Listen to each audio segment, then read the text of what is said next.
On today's show, part 2 with myself and Tyler Jones, talking about all things Hawks in the preseason. We'll have that coming up for you right now. You are Locked On Hawks, your daily Atlanta Hawks podcast. Part of the Locked On Podcast Network. Your team every day.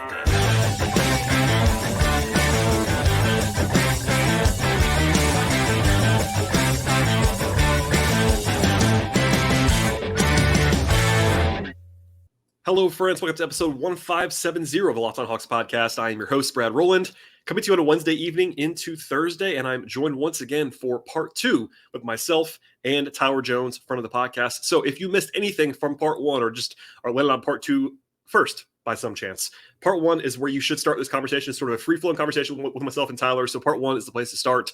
But if you're here for part 2, welcome. We really do appreciate you sticking around for the rest of the conversation. Please subscribe to the podcast anywhere you get your podcast. Make it your first listen each and every day here at Locked On Hawks. And without any further delay, here's myself and Tyler with the rest of our conversation. I want to get you, speaking on the record, what are you, Tyler Jones, diehard Hawks fan, plugged in all the time, expecting this year? Like, I can set it up for you. I mean, they obviously were 500 last year in the most every single way. What are you expecting versus hoping for? Like, where is your mind at for the season? We talked about in very positive terms already in this conversation, but what does that translate to in your mind? What are you actually expecting this team to do this year? And then we talk about the future beyond that. Expecting is an interesting word, or projecting, or whatever, however you want to do that. And I'm only saying that because they're playing so differently than what they have in the Trey Young era that I can't call, optimistic me.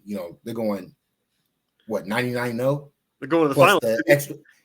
Not 98-0, 99-0 because of the extra playing game, I believe, or is it 2 extra playing games? I don't know. Oh, yeah. It could be an 83 game. If you make the in-season tournament, you play an extra. Is it 2 games or 1? So you do play extra. No, it's games. 1. It's 1. So it's 99-0. So that's what I project. Perfect. But on a serious note, they're playing so differently. To me, what I think is that it's going to be like a Budenholzer transformation for the team, just because for the last couple of years we've talked about how talented this Hawks team is, but they haven't played like it. It's always felt like the sum has not been better than the whole, where it's just been a bunch of talented basketball players being forced, or not even being forced, where it's a lot talented basketball players are being asked to do stuff that doesn't get everything that they can do. Like John Collins, the biggest example, but we've talked about Okongwu. Jalen Johnson was not allowed to touch the basketball for 2.5 seasons in the Hawks. Guys just, other than Trey Young and Dejounte Murray, nobody was allowed to express themselves on the floor as a basketball player, if that makes sense, to get more artistic. And so to me now, just because there's going to be more spacing, more ball movement, there's going to be more turnovers. There's going to be more turnovers, which means there's probably going to be more transition opportunities for other teams. So I can't call it if they're going to be better, but I feel like I think they are going to be better. I think I think you believe that. I'm just saying if there's a downside, it will be the turnover. They're going to lose games because they turn the ball over 25 times in a game. Like that. There's going to be games like that where they're pinging the ball around the floor and it's just going the other way. If there is one area on offense where I am confident they're going to be worse, it is exactly that. It is turnover rate. They are going to turn the ball over more, which is fine. And you could trade that off. I'm not saying that's I say it's a bad thing because that's a number that you don't want it to be high, but they've been consistently in the top 3 or 4 the last several years in a row. Like that was a staple of the Nate tenure. And even the last year of Lloyd, they just didn't turn the ball over because that's the way they coach the team. But it's going to be higher. And the trade-off to that, of course, is that you're hoping that you take more threes and you get better shot quality just in general. And that I think that is going to offset. And if you have to me, if you have better offensive process, your defense will be better. This is an offensive first basketball team. That would be helpful. So if they have how it's looking to me, Trey's going to be doing less. Dejounte is going to be doing less. And I think that could be better for both of them, especially Dejounte in particular on defense. I feel like he has more to offer than what he showed last year as a defender, and they need more. They if we want to talk about pivot points on this team, Dejounte Murray, to me, his defense, they got to get him back to being an upper echelon defender. He doesn't need to be the all defense type of guy that he used to be, but they got to get him to be. Oh, he's talked about one of the best guard defenders in the NBA. Even if it's not point of attack defense, he's got to have that impact, or this team is just going to it's going to look nice, it's going to look better, but they're not going to be in contender status because they've always been around the 48 win pedigree, even if their play hasn't shown it. Like, I feel like their talent has been at that level. If they want to get to the 50 plus, the swing piece beyond Jalen, Okongwu, Capella, like all those guys, Sidibe, it's Dejounte.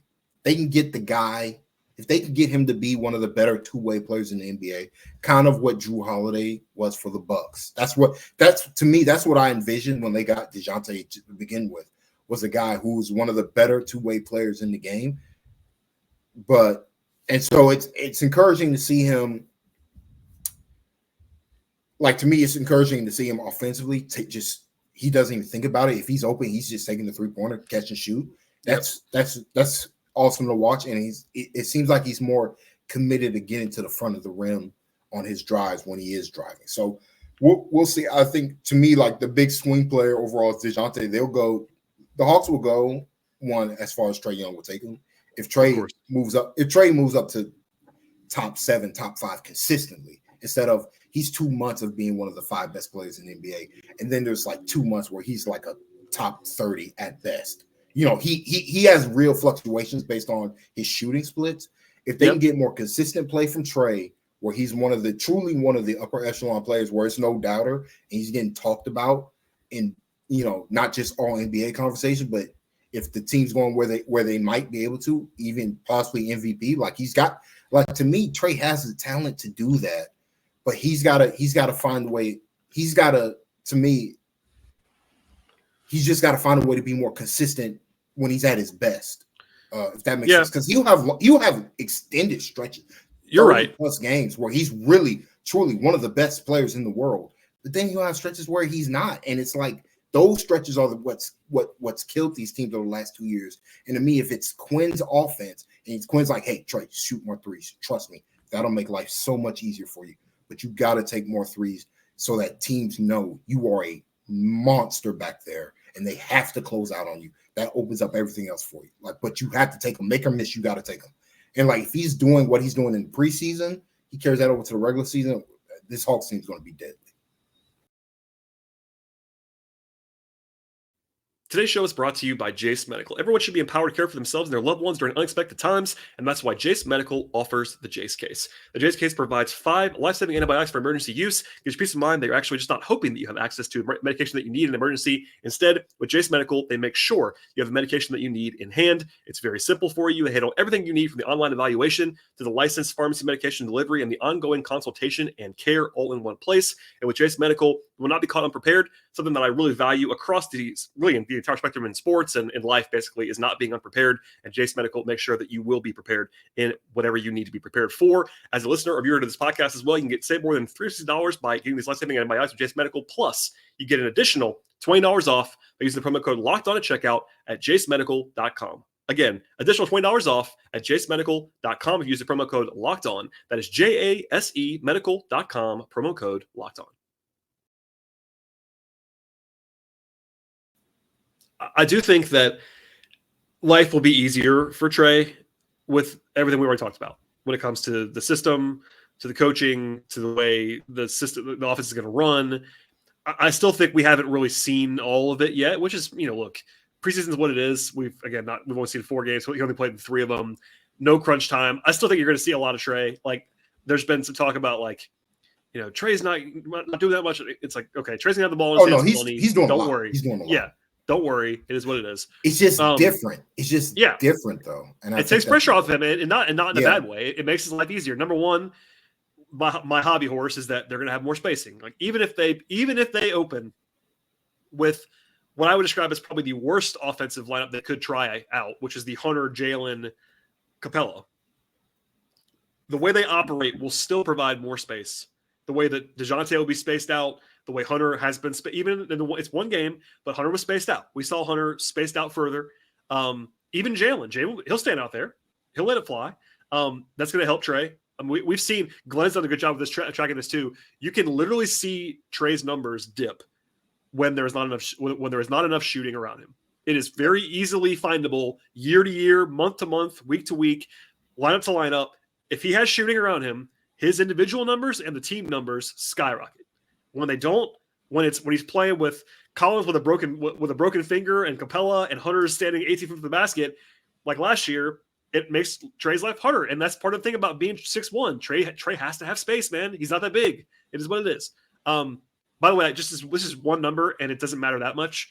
But to the Dejounte point about him letting it fly, he's taken 22 shots in the preseason in 3 games. 11 of them have been threes. So half of his shots have been threes. And that's, again, it's a tiny sample. I don't want to overreact to it. But it does seem like, again, he's spaced out further. And, it's not a secret. Quinn's telling everybody. But especially, I feel like, Dejounte and DeAndre. Those are the 2 guys. And Trey, too. And Trey, too. Strong agree. Because, like, last year, there were multiple times where he'll get a catch-and-shoot opportunity, and he's like, he's still doing it a bit in preseason where he's open and he's traveling. It's not natural for him. It's not natural. It's not a natural function of, but like he's never done it. See him ever when he's comfortable, which is like 30 feet behind the 3-point line. He'll take it, no hesitation. I've been screaming about this forever. Like Trey's got to take more threes too, and they know it. Yep. But I just mean functionally because they're going to play a lot. Like Dejounte and DeAndre really like their natural worldview is I love to take a one dribble pull up from 18 feet. They just like to do it. And it's just a natural thing for them. And if they can get that out of them, and I know Hunter gave the quote about how Quinn is not going to take that away from him that everybody hates. And I get why. But in the one game we've seen, again, one game for him, even smaller sample size, he took threes. I know. I'm not trying to rile you up. It is what it is. Don't have enough time with DeAndre. But he took 3 threes in 20 minutes. When he played, that's fine. That's all he needs to do. Get 3 up. Not a big deal. And crucially, while we're here, I know you're, again, not a huge DeAndre guy. Did you appreciate the way he attacked the rim in his one game? Brad, he had a pump fake drive to the rim dunk attempt that he got fouled on. Where he got fouled 4 times. I was like, usually he goes for the auto fade there. Always. He pumped me out of my shoes. I was about to be like, here he go with this fadeaway. He took 9 free throws in 20 minutes. 9 free throws. Again, DeAndre was really good. He was really good against the Pacers. In the game, they got the Hawks were getting blammoed. Yeah, they didn't play well, but it is what it is. Okay, we're on the record there. Defensively, let's just do. I'll do the Nate Duncan thing with you on the podcast. How good is the offense? How good is the defense? So the offense, we agree, is going to be good. How good? And then also, we know what the defense has been. It's been in the 20s every year. It's not been as bad. It's not. It's been bad, but like, it's a weird thing. As long as Capella, Collins, and Hunter were on the floor, it was good. It was. That one lineup was good. It's just they don't have other lineups they can go to. So they finished 22nd last year in defense. Again, that's not as bad as terrible, you would maybe. And the year before, I believe they were worse because they were better on offense. Yeah, they were 26th 2 years ago, but they were number 2 in offense 2 years ago. So that and both of those things basically get you to 500.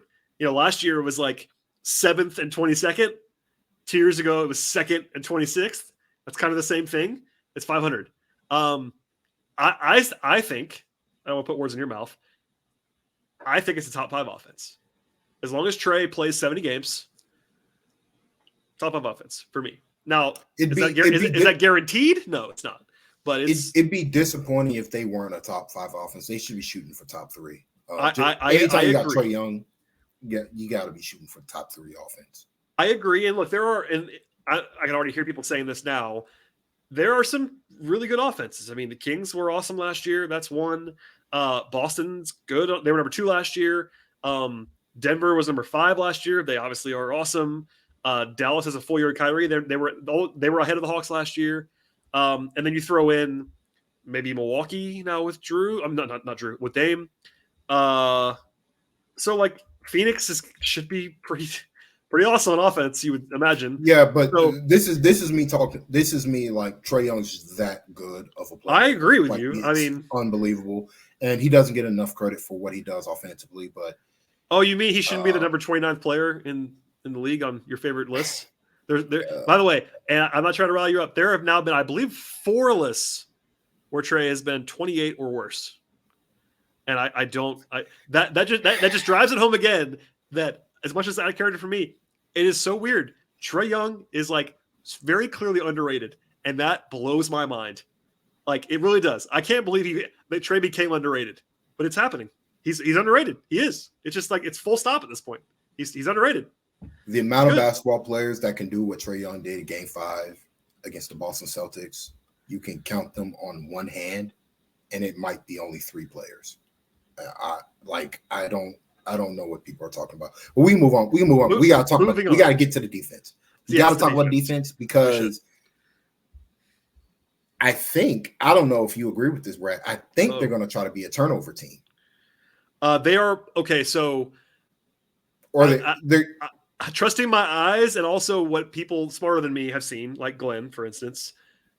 They are very clearly, it's preseason, but they're very clearly playing more aggressively now. Yeah. That lends itself to not only turnovers, but also just like general heat. Like they're flowing to the ball. They got Clint way further up the floor.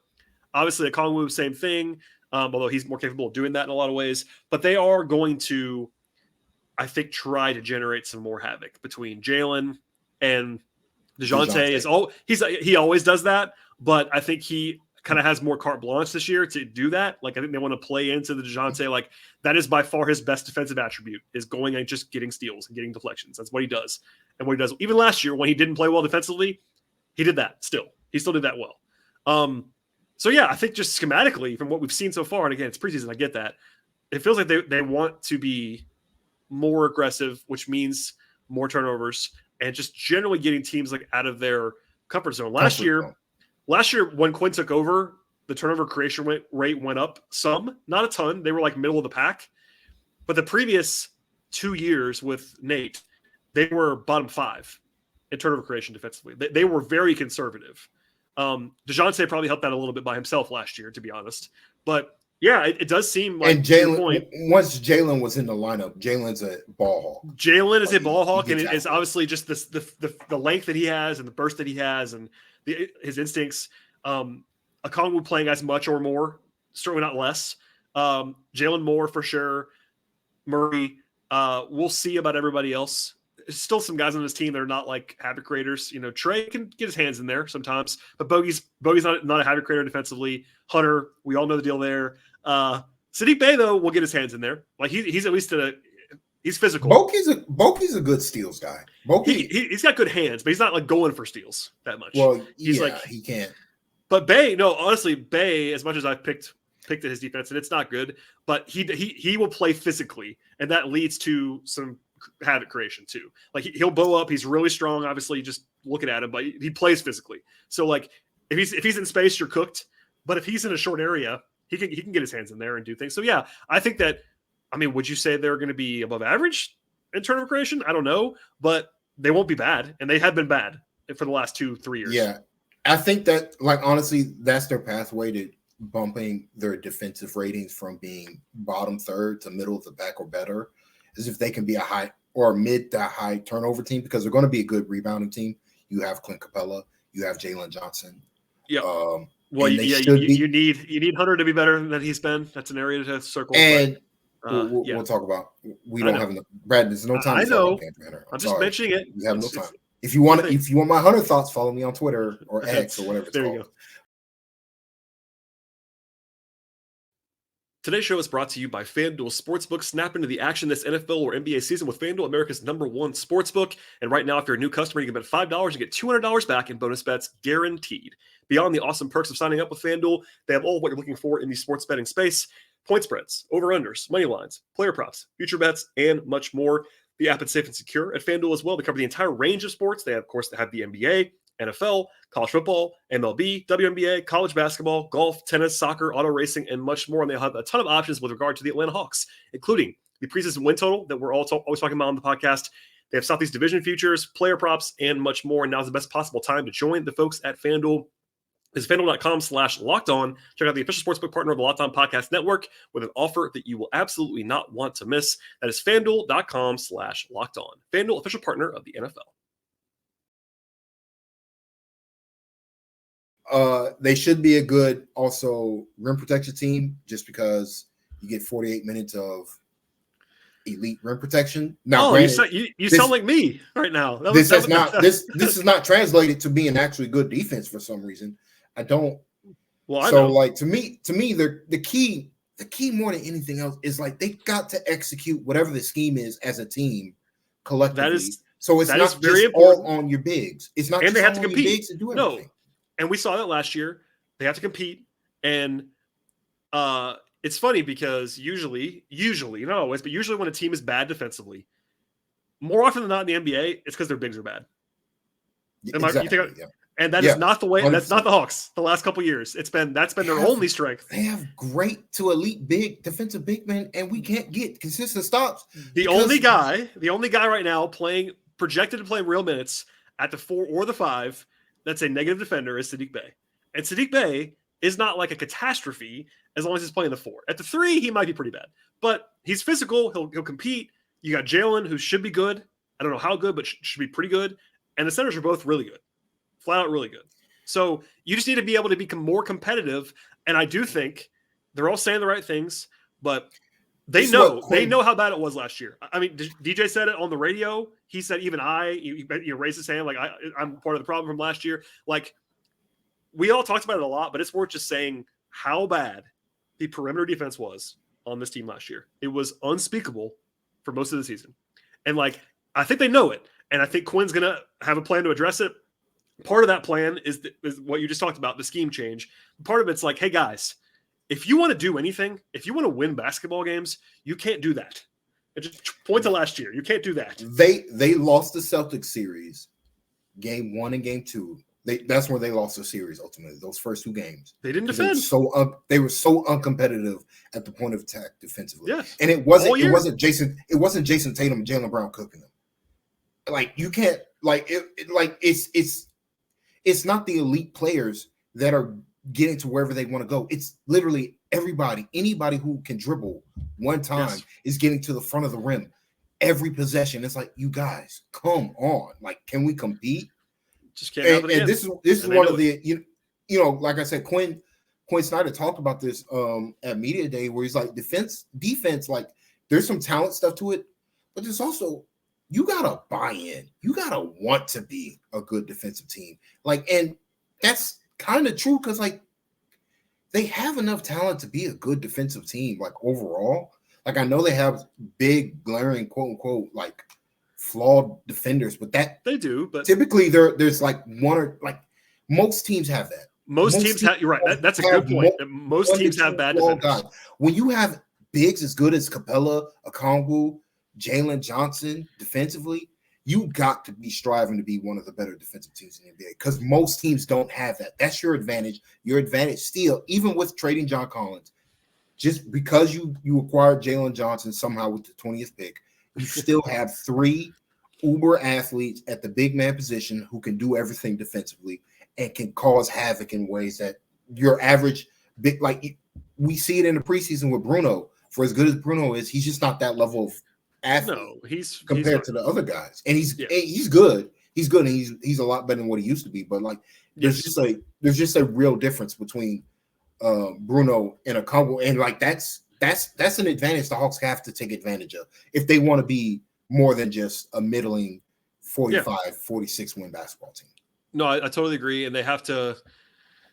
It's interesting because like there are some lineups that they might use this year that there really isn't a great path to them defensively. Like if they're playing Trey, Bogey, and Bay, they're not going to get stops.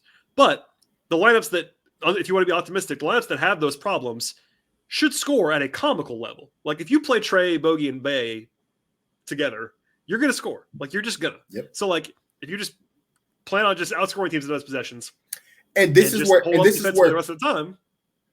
This is where Quinn the tactician might Yes. come into play a lot more than what we're used to, because Quinn will be like, this team's throwing out this non-offensive lineup. Let me get my killers out here. It's a very small thing, and it's preseason, so whatever.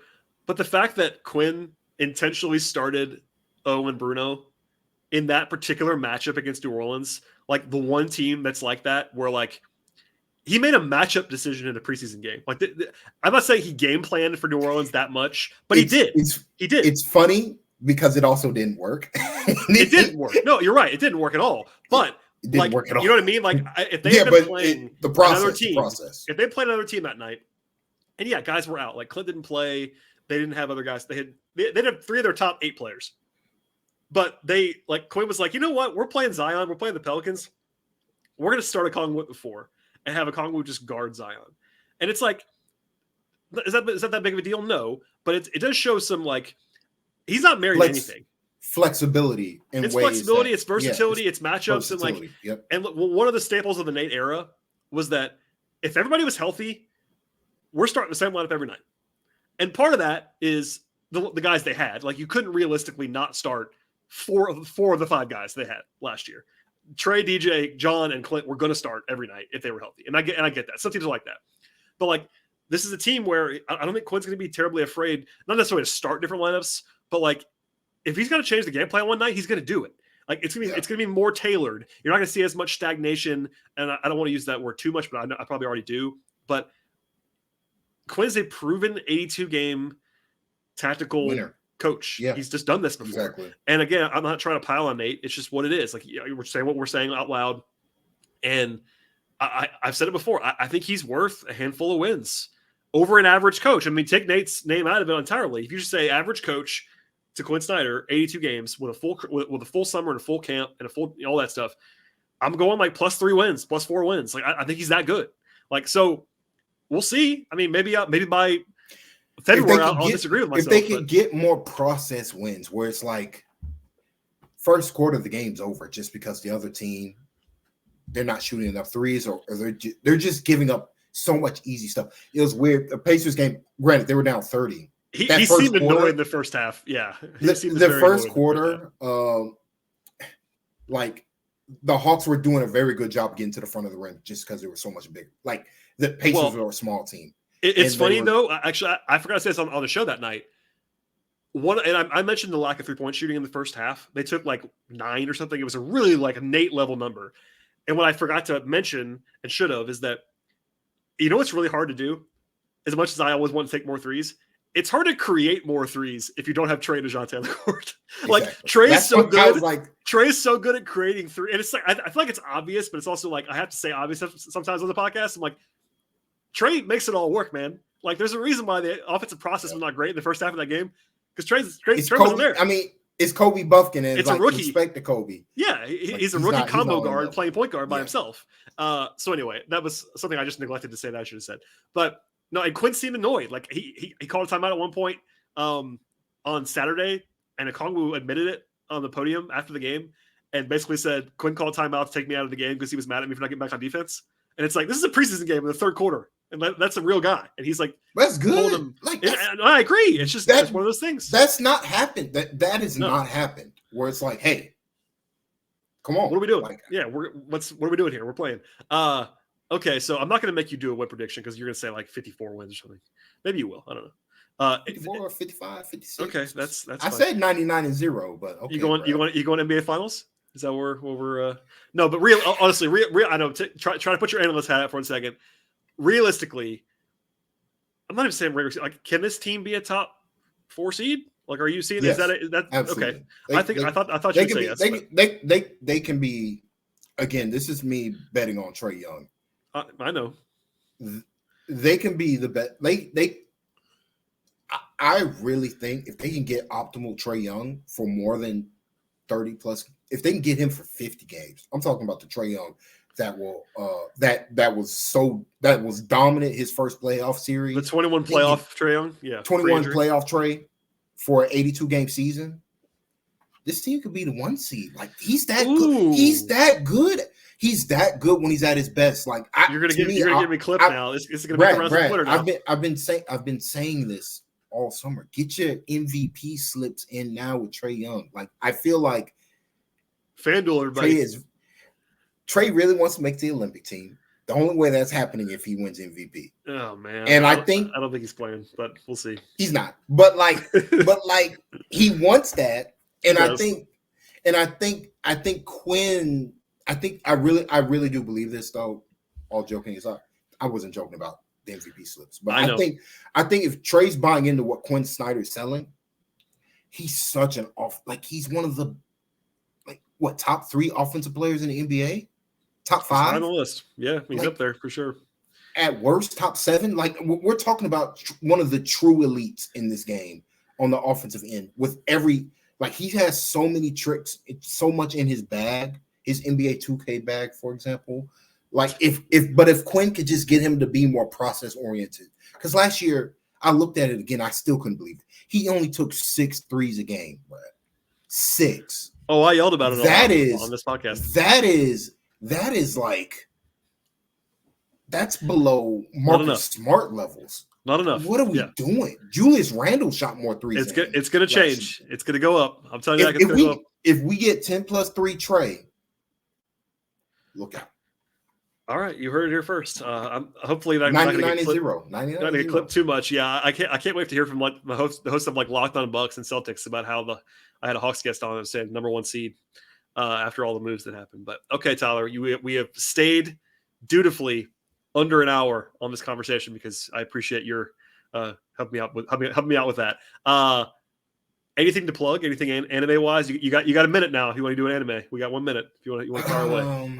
Oh goodness. Only a minute. What have I been watching? It's funny. Baseball. I've been watching too many sports. You know what I've been watching? Oh, no. I've been watching WWE, baby. My boy, I've been hurting. Not only did the Braves lost, then Jay and Cody lost the undisputed tag team title on Monday. I'm like, because of Jimmy Uso. His own brother, Brad, his own flesh and blood, his twin brother took it from him. I have no idea what you're talking about, but that's okay. It's awful. So I'm you won't catch me if you're on the X. Follow me because I'm gonna have SmackDown takes on Friday. Tyler will have takes, and then as soon as Click Capella misses a layup on opening night, it's going to be full on Warzone again. I can't wait, Brad. I can't wait. I can wait. I can't wait to be dogging DeAndre Hunter. It's so exciting, man. I was so proud. I was so proud of you that you were like, "Hey, DeAndre's playing pretty well in this preseason game." I was like, "Oh." And then he was. He was. I'm not saying you're wrong. Do you not remember how good he was against the Heat in the play-in? Yes, I do. Man, I was like, who is this man? He had 6 rebounds. It was incredible. 6 rebounds. But he was in foul trouble. He would have had more. He would have had more if he wasn't in foul trouble. It's just that was a funny unintentional thing that you did there because he had 6 rebounds. Like that was a great thing. Anyway, what do you mean? Let's. I agree.